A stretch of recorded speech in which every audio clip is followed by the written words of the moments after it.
Welcome to the PinkpillRx podcast, hosted by Katie and Jay Fillmore, where we navigate complex and thought-provoking topics surrounding women with a focus on education. For shorter form content, follow us on TikTok, Instagram, or YouTube at Caters88 or PinkpillRx. That's KATORS88. If you enjoy this podcast, please give us a follow and maybe a nice review. We have a guest with us today. She's just here hanging out with us, and it's my birthday, so I made her be on the podcast. Guest co-host, maybe. Yeah, yes, she is Jay's twin sister, Noelle, and my sister-in-law and best friend, Noelle.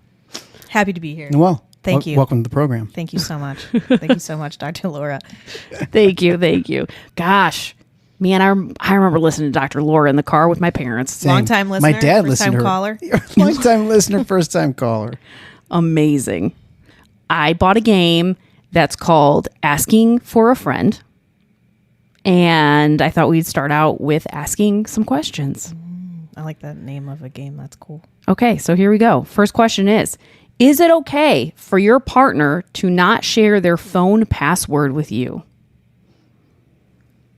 No. Come on. Why wouldn't you? What are you hiding? I agree. Honestly. From past experience. Honestly. I agree I have as my well. password on my phone only because I have children. Do you know what one of my biggest flexes is? Is that your phone recognizes my face and opens for it. That is a big flex. I gave that to you as a gift at some point. I said, Katie, I'm about to give you a present. And I held my phone out so it would scan her face to recognize it as a second face. Yeah, buddy. Yep. It's really symbolic, though, because you knew the password. So it's symbolic, but still. Yes, I did know the password before that, but it is nice to, I just gotta look at it. Okay. Is it possible to have a long-term romantic relationship with someone who has opposing political views to you? I will answer first for this. I think once upon a time, yes. I don't believe that anymore because I think that it's so extreme now that, yeah, I don't know. There's a lot of like moral issues for me. I think I would really, really struggle because it would be a lot more of like a moral and values reflection than I think maybe it used to be because it feels more extreme now, or maybe it's just because I'm older. No, I agree. Because my first inclination was it depends how far on one side you are of that spectrum. Like if you're both kind of like moderate in your zone, maybe.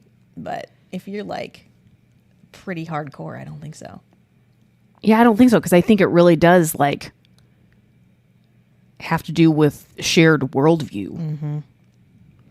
I totally agree with both of your answers. I do want to add a little bit of spice of my own, though.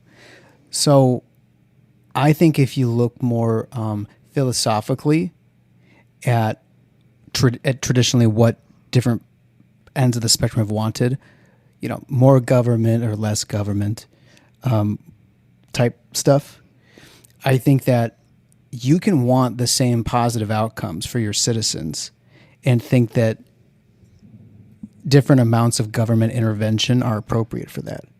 Like if you want everybody to have good health care, you traditionally used to have people maybe on the left that wanted a single payer system. You might have had somebody on the right that said, well, we need to do X, Y, and Z reforms with insurance companies so that these private insurance companies can operate optimally and not deceptively and not borderline criminally, but we want to keep it as like a private competitive thing. Both of them want good healthcare, but they had different ideas of how to go about it. And I think that in that sense, yes, you can be on opposite sides of the spectrum because you can want the same good positive things and just disagree about the ways to go about it. That's a good point. But I think now in practicality, to both of your points, which I agree with, is that I don't really see that being the political climate we're in anymore. I think maybe it used to be more like that. And I think now, I don't know that both ends of the spectrum want the same good things for the citizens. Mm-hmm. You know what I mean? At least on the I'm thinking of pretty far right stuff. I don't know if that's the case anymore because you just think no one should get anything for free. Pull yourself up by your bootstraps. You know, there's no crying in baseball type attitude. when, and I don't think that maybe that group wants the same good things for everybody because you have a difference of what you view as rights. Do you have a right to clean drinking water? Do you have a right to health care or no? Isn't it ironic though? I'm gonna pull evangelicals into this, okay? Isn't it ironic that in heaven, though, it's a total socialist economy? Everyone gets everything in abundance. Not here.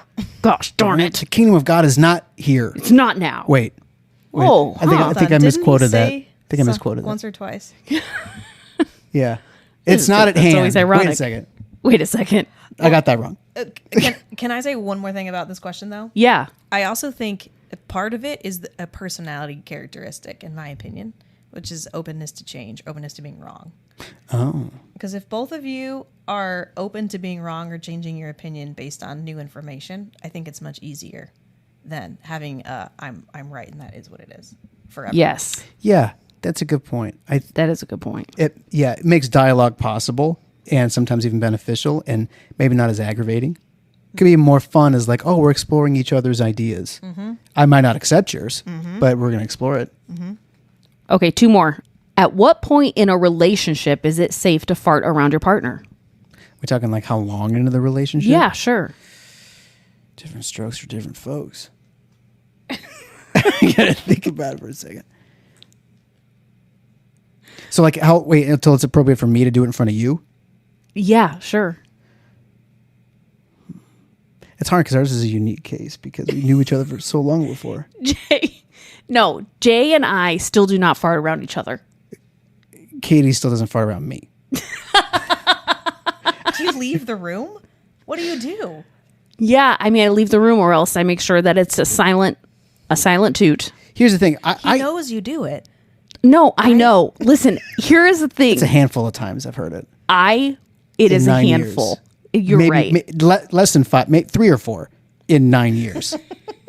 It's a badge of honor, though, every time. The amount of trust and vulnerability. To hold that space. I was scarred in a previous relationship where I farted around my partner and they said, leave a little mystery.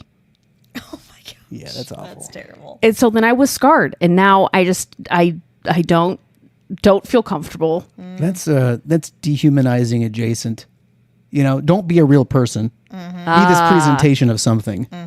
Versus when I've heard it, Katie, I'm like, God, this is an honor. This is a big deal. Like, yes, we are one. Oh my God. Now, I try not to do it in front of you still, though, because I'm just trying to be courteous. What do you think, Noelle? Well, I'm probably not the person to ask this question to.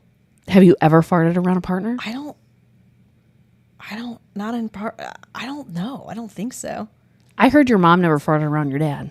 Maybe it's just the inherited. Who would you hear that from? You told me that. No, there were a handful of times, and it was hilarious. A handful out of all of the years you lived with her. Decades. Couple decades. Okay, so yeah, so she didn't really You're fart right. around you She guys. didn't really. Huh. I just try to be courteous. I'm not self-conscious or embarrassed about it.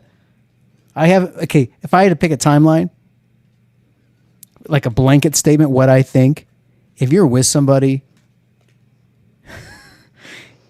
between the 6 and 9 month window and you don't feel like you can fart in front of them, maybe that's too short. Maybe a year. Really? I feel like for guys, it's different. I would fart earlier than you would probably say. Like, I would think for me, if I can't fart in front of you at 6 months, why am I not comfortable with you? Yeah, this is true. Okay, last one. Is it okay for your partner to have a say in what you wear? Is there ever a line? What do you mean a say? That's all it says. That's all. I interpret it as Have a say. as you might. You don't have decision-making power, but you might have influence because I want to look good in front of you. My mind immediately goes into like modesty culture of like wearing something revealing and like your significant other not liking it. Yeah, I don't think so. I don't think so. I don't think they should have a say. Like, I'm imagining if you wore something I thought was like, that's a little revealing. I would probably have this big internal like angsty like I shouldn't say anything, but oh my god, no, I'm not gonna. It's her body. Yeah. I don't know. I mean, I think that would be a wise way to go about it, Jay. I think you choose what you wear because it's your body. What do you think, Noelle? Yeah, I think my first thought was more like if I have a partner that tells me that they like something that I wear, like this color is nice or this style is nice, then I would be like, oh, I want to wear this because you like it. But I wasn't thinking in terms of like decision-making power. That I feel like is not okay. Yeah. I also think about what if you don't like the way your partner dresses? That's the thing. I think that's more likely that if it's a heterosexual couple, that the woman doesn't like how the guy dresses, right? And I think that you might want to. I think you should speak up to help a brother out because I mean I was just on TikTok watching the girl dad effect, and these guys were helped. So I think like if you're wearing like white socks and sandals and khaki shorts, like I hope your partner says something. There needs to be some A intervention. little accountability. You know what? Yeah. I don't know how likely it would be. I don't know how. I think that'd be more common from the woman towards the man in a heterosexual relationship, and I think you should speak up in a respectful, non-embarrassing way. Good answer. Maybe just try to like subtly guide them. I don't know. I don't know how you see like the before relationship, after relationship glow ups of the guys. I don't know how that happens, but we need to study that and see how they do it. That's funny. Good answer. Good answer. Okay, we're going to go and move on to a new segment. I decided I'm going to make it a new segment called Bite Sized. Because I run across just gold all the time on the internet that's just like one-liners or like a thought. And it's like, I just want to share it and then discuss it and then we can be done with it. Okay. Okay. When I say this next thing, I want you to think about our kids, about Mona specifically, but our children in general, okay? Okay. Little girls run leadership meetings all the time from a young age. They assign roles, they manage, they create goals, they collaborate, they negotiate. Meanwhile, what's interesting is little boys often compete. Who's the strongest, who can run the fastest, who can throw the farthest. Yet we don't look at girls as being natural leaders when they show that from a very young age that they are. Huh. Because you see it more predominantly with some of our daughters, but when they're playing together, whether it's like a tea party or any Just kind of scenario, imaginative this play. is your role, this is who you're doing, this is the scene, this is, I don't want to be that. That's not who I want to be. Okay, who do you want to be? Right. Well, I don't want you to be that, or I want to be this. And there's this like negotiation going on. Compromises are made, turns are taken. And then collaboration. Yeah, new ideas are birthed out of it. Yes, it's like a whole mini cosm. Yeah. I totally see it. Sometimes I'm going to play a game, like an imaginative game with them, and I'm handed like a whole freaking script. Like, this is what I say, and this is what I don't say. This is the goal of my character. Yes. And I'm corrected throughout. I'm given notes. It's like an acting coach. Yeah. Yeah. It's Here's the background for creepy baby. yeah. Oh, that game stretches me a little bit. Okay, so here's my other little bite. It's interesting that most religions, or there's a lot of religions, I won't say no, most, but a lot of religions promote men being in control of everything, except their sexual urges. Yeah. Dude. Well, till you're married. It feels like it's more of a free pass after you get married. Like, what do you mean? Like, a lot of people who are like, oh, you're entitled to this. Do you know what I'm talking about? Do you know what I'm saying? No, say more. There are like people who will preach that like men are entitled to sex from their spouse, right? Yes. So I feel like it's even worse is my point after men get married in some religious circles. Oh, that it's their what I'm wives' saying. responsibility, Yeah. you mean? Yeah, Okay, yeah. I get what you're saying. Yes. Okay, no, I get what you're saying now. Yeah, I feel like from my experience in evangelical Christianity that it's like there is a lot of like don't masturbate talk and don't look at porn talk. But there's also this weird like unspoken attitude of almost like come on. Almost like you're not supposed to be doing that. It's not like as maybe it's not as It's like almost like you're a victim of it. Yeah, like it's happening it's to an you. affliction. And and you've mentioned things like this before, like, okay, we gotta dress more modestly because the guys they struggle. Yes. And it's like it's almost it's not accepted as like okay behavior, but it's almost like accepted as like okay, they're gonna like mess up and boys- fluctuate. It's just guys, it's what happens. Boys are going to be boys. Yeah. It's just an extension of that. Yeah. Okay, now let's get into some meat. Are you ready? We're going to talk about some research I ran across this week. Okay. It is a widely held belief and stereotype that women talk more than men. But experimental evidence has suggested that this belief is mistaken.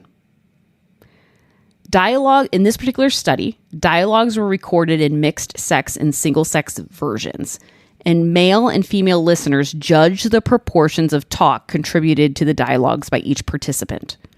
Female contributions to mixed sex dialogues were rated as greater than male contributions by both male and female listeners.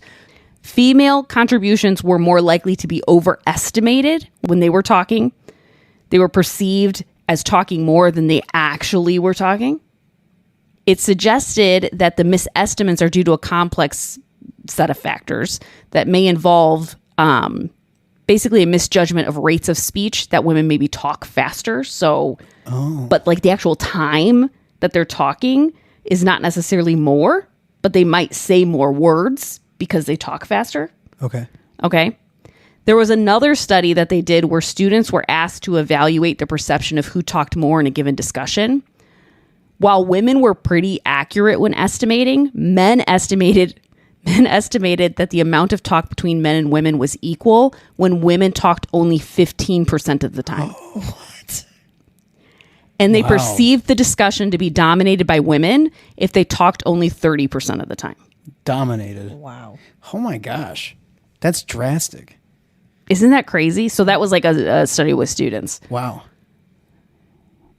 Other studies have shown that when women and men talk equally in a group, people think that women talked more, which is kind of like what that other study that Yeah. I just talked about was saying. But when women talk 30% of The the time, time in a conversation, men view that as female dominated conversation. yes. Yes. That's And if they talked 15% of the time, they felt like it was equal. That's crazy.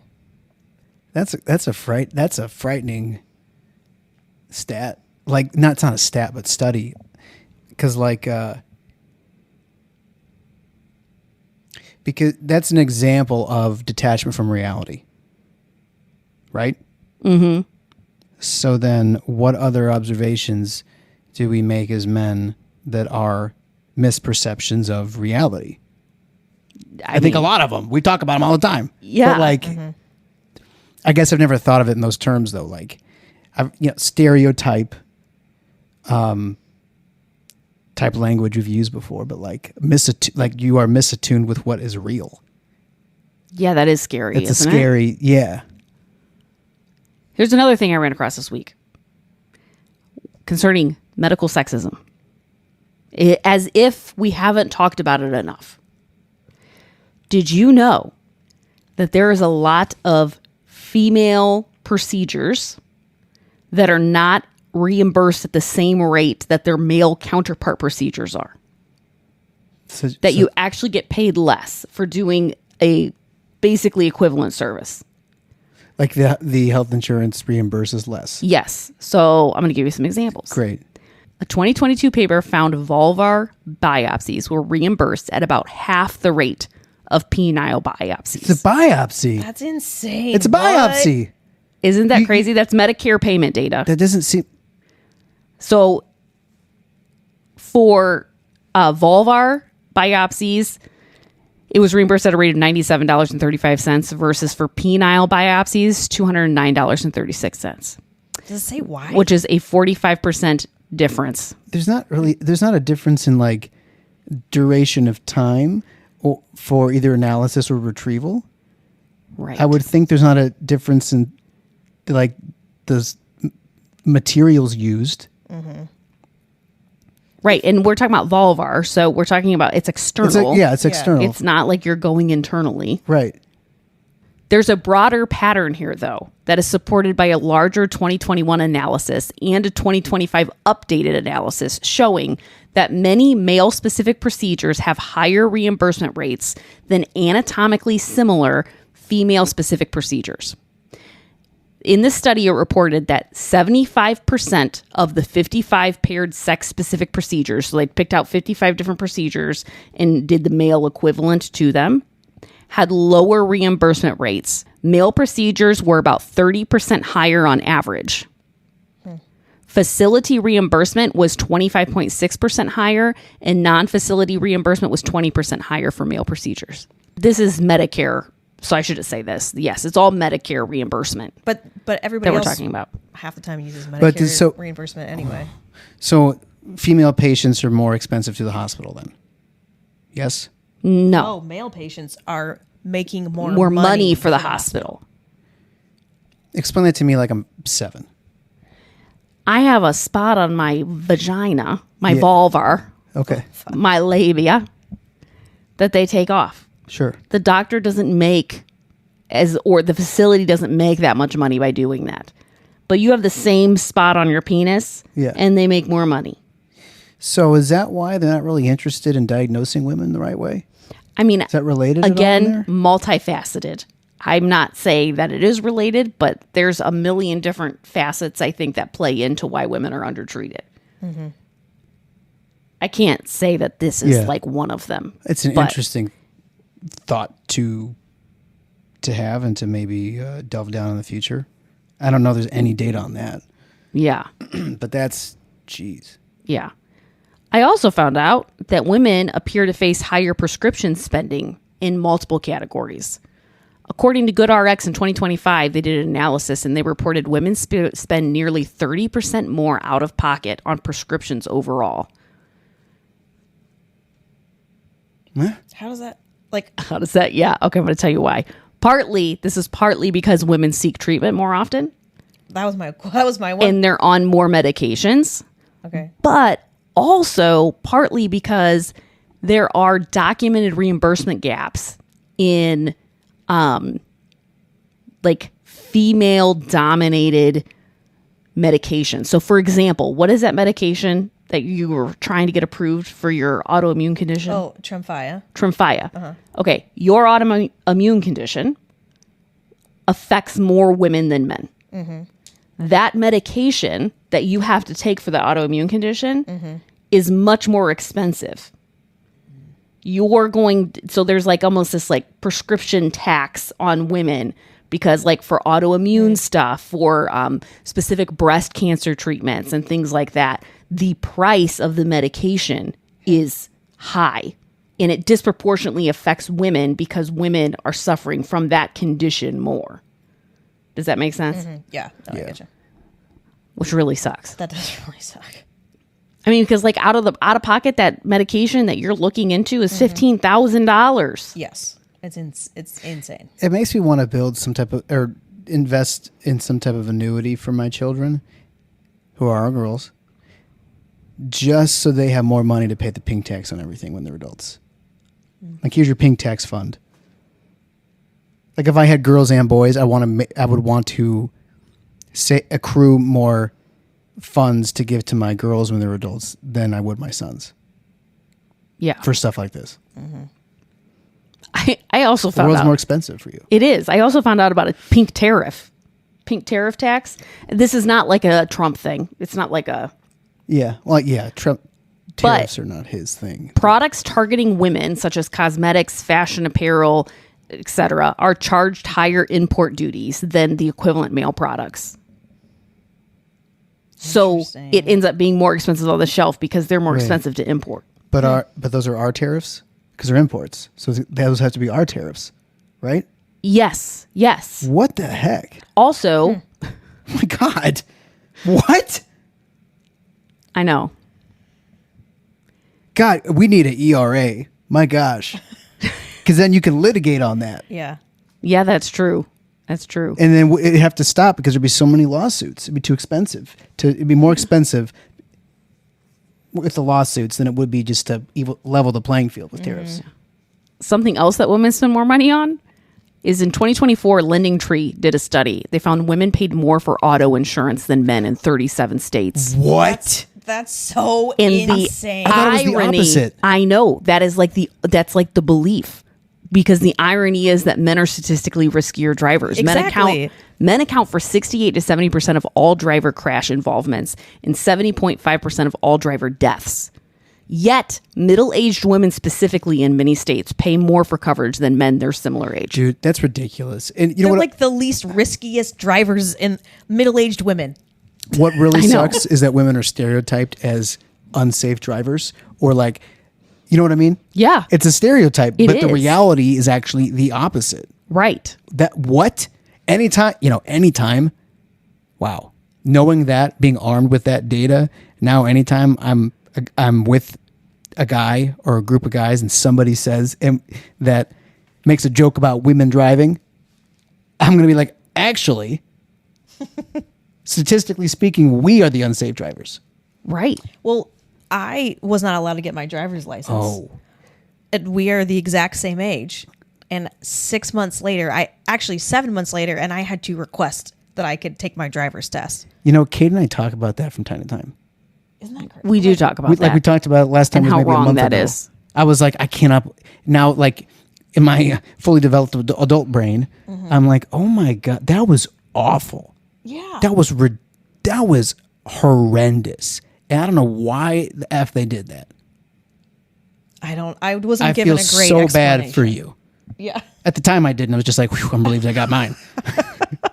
Yep. But as an adult, I'm like, oh, that's unbelievable. I cannot imagine doing that if I had twins. Thank you. I cannot imagine doing that. Yeah. Yeah. Because they thought you were more unsafe, right? Or weren't Yeah, confident that's my enough point. or something. Yes. Yeah. We just That's think you need a little more time. Which I arguably was the better driver. Go ahead and argue. Well, I feel like didn't you get a couple tickets after you started driving? My first ticket, I think, was like a couple years after I started driving. Okay. I have gotten no tickets for the record. Just FYI. But you're like little gas, brake, gas, let go, gas, let go. That's Yeah. really what I was referring You were to. a jerky Hey. driver. But no, that is very true. Yeah, I don't know why they did that. That was ridiculous, and it was so long. I know, it was a long time. Yeah, that is a long time for like more. You would think that, okay, Maybe in maybe a like few another weeks. 6-8 weeks. Yeah, No. I didn't realize how long it was. This feels like I'm hearing this for the first time. That's what it feels like. Yes. That is a Dude. long time. But then you had to endure every day. Your brother driving you to school. Your brother driving you home. Who's And the then if same I age wanted to as you. hang out with people, Oh no! Jay would have to do it. Gosh, obviously this did not affect me very much because I don't recall a lot of this. I did not realize it was that long. I felt it was very unjust, and I had no one to talk to about it. It was. Dang. It was so unjust. I'm very sorry that happened to you, and I'm very sorry that I didn't fight for you. No, Jay, it's okay. I wasn't expecting you to, but thank you. Yeah, we talk about this probably quarterly. Comes up. Quar- Maybe The biannually. quarterly meeting. Every one of these cost disparities that we're talking about is made worse because of the wage gap. Women who work full time, for example, have a median weekly earning of $1,083 a week. This is in 2024. Men make about $1,302 a week. So it was so women were making about 83.2% of what men were bringing home in a week. Isn't that controls for all the variables? Because I get mixed answers in the research when I look up things about the pay gap. Yes, Yeah. they're taking in consideration Years of experience. and- education. things like that. Okay. But I'm sure that Jeez. there's things that play So- into that too. Like women take more years off, like to raise children, and they're Yeah, sure. taxed for that. Like, I mean, that is a motherhood tax. But if you take like, I don't know, 30-year-old man, 30-year-old woman, same education background, same job. Yes, but it does vary by age. Age plays a factor. Okay. Is it a wider gap at different ages? Yes, as women get older, they get paid less. Oh, shoot. Gosh, I was hoping it was the other way around. No. Man. Wow. Oh, man. I still cannot get over the fact that feminized professions, Oh, yeah. as they become more feminine, get paid less, or like the wages stagnate Yeah. and fall behind. That I know. That was a mind-bending episode. That's unbelievable to me. The last thing I want to mention, this has since been pretty much rectified, okay? So let it enrage you for a moment and then let it go, okay? But I didn't realize this or know this. When they first were figuring out the whole knee hip replacement situation, like how to do that, Okay. primarily studied on men. Hip, Hip and knee. That's a terrible idea. but hip and like it's especially Now- like they're okay. That's different. Also, keep in mind that women are more likely to receive such replacements because women have a higher occurrence of osteoporosis and bone-related problems. Okay. So you would have women before the 2000s, so that after the 2000s they fixed this, walking around with a poor fit, causing soft tissue irritation, altering your biomechanics. Because you would know this, obviously, Noelle is a physical Yeah. therapist, but like obviously the pelvic structure and hip angles of Yeah. women and the gait mechanics are slightly different than in men. But they did fix it, thank God. Modern implant design, increasingly, I should say, so maybe it's not 100% fixed, incorporates sex-specific anatomical data. I better. You know, it's a knee. It's a hip. Everybody's got them. That's how you're laughing. Technically, Noelle. women have more because they're more of the population. Yeah, you have more. that's- There are more female hips and more female knees in our country. But here's the crazy thing. I feel like this is so internalized because I'm thinking to myself, if these people came out of the gate in orthopedics and we're like, we're going to start testing these implants, we're just going to start testing them on women, I would be like, that feels weird. Why are you doing that? Oh. You got to test on a man first. But like, do I actually believe that? No, but my gut reaction is that feels like it can't be generalized. Oh, yes, that women Oh. can't be generalized as the population, but men yes, can. yes. You're right. Because immediately I'm like, what? We have Right, to test right. men too if you're going to test Right. women because it's different. But if they're testing men, you don't always think about it so fast. You know? don't think about it so fast. It's like It's internalized. it is internalized because like I think like I would say initially before I realized all the intricacies by doing this podcast and stuff and how much like sex specific stuff really does matter. Yeah. I think that if I was to hear that, okay, this thing is going to only be tested on women, but it's going to be used for the general population, I 100% would have a reaction of, no, you have to test it on a man too. Yeah. But I would like, before all this, I think my reaction, if something was only tested on a man and then presented to the general public, like my panic's at like a 20, maybe 30% level. Mm-hmm. It's not 100%. Mm-hmm. Like prior to all this. Now it's 100%. Yeah. Now I'm very concerned. Yes. No, for sure. For sure. But I think before I learned all this stuff, I think that it's so internalized that it doesn't cause that level of panic. yes. Right. I know that's exactly what you're saying. I'm just like, Yeah. No. that's just bizarre. Yeah. It's so weird. And Jay, you would lose your mind. Hey, this medication that you're taking right now, Right. your medication that you're taking right now, Can you imagine me? your medication that you're taking right now, only tested on women, primarily tested on women. Whoa. Would be my reaction. Like, Yeah. And then I'd how's say, this going to, I'd say, how do I know how this is going to affect me? What side effects am I going to have? I'm going to say, don't worry about it. You guys you're basically the same as a woman. Don't worry about it. Like, no, we're not. Yeah, Because my biopsy's a lot more expensive than hers. mine's Like, more oh, valuable. We have different, obviously genotypes. We have different hormones floating around doing whatever they do. And there's obviously different bodily mechanics that are different. We have different parts, for crying out loud. I know. But what's crazy is vice versa. You don't probably have the same panic. What do you mean? Vice versa, exactly. If I am just thinking your body, Yep. not your brain, and just feel the reaction that this produces. Okay. The medication you're taking, Jay, was only tested on women.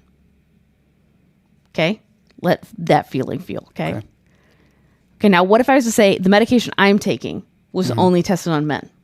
Oh, no. You know what I mean? It's that internalized. It is. It's like, it's still so concerning. deep. It's so deep. But it's maybe not the level of, what do you mean? Yeah, it's different. It does not feel good when I get caught like this. Like stuff I didn't realize that it's still like so subconscious. And I'm not aware of it. Yeah, it's That's so in there. discriminatory. Like, Well, I'm having the same revelation. Glad I could provide something to this podcast. You really did. you know, if it was just tested on women, honestly, my first immediate thing I would think of is like, okay, how is this going to affect my hormones? Is this going to affect my libido? Like, is it going to make you like more feminized? More feminized, or is it going to have like any type of like male specific side effects they got no idea about because they have different hormones? Yeah. So like now I'm thinking, okay, you're taking a medication only tested on men. Then how do you know there's not any female specific side effects? Yeah. Crap.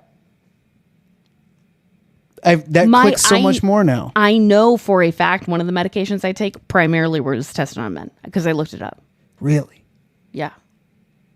Which is ironic because, like, statistically, more women would be taking it. You know, oh, wow. Okay. I gotta sit And up for then, this.